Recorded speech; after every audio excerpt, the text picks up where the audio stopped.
Hello everyone. तो लो जी आ गया खेसारी लाल यादव जी और आस्था सिंह का एक बहुत ही बेहतरीन होली वीडियो सॉन्ग जो कि फुल वीडियो सॉन्ग में रिलीज हो चुका है। और इसे गाए हैं खेसारी लाल यादव जी और अंतरा सिंह प्रियंका जी। और इसे लिखे हैं अखिलेश कश्यप जी और इसमें म्यूजिक दिए हैं विकी बॉक्स जी, जो कि आपको स्क्रीन के ऊपर दिखाई दे रहा है। जिस सॉन्ग का टाइटल रखेगा भतीजवा के माई रंगाई, भतीजवा के माई रंगाई, जो कि फुल वीडियो सॉन्ग में रिलीज हो चुका है। और वीडियो में है खेसारी लाल यादव जी और आस्था सिंह जी।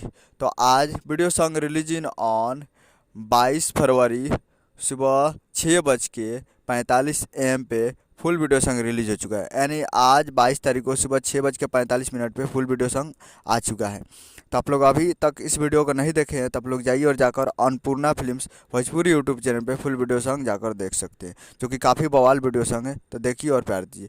उम्मीद कर रहा हूँ कि वीडियो अच्छा लगा हो तो चैनल को सब्सक्राइब और बेल आइकन प्रेस कर दिए ताकि ऐसे खेसारी लाल यादव जी का लेटेस्ट न्यूज़ लाते रहें। और वीडियो को एक लाइक कर दिए। मिलते हैं अगले वीडियो में, तब तक के लिए जय हिंद जय भोजपुरी।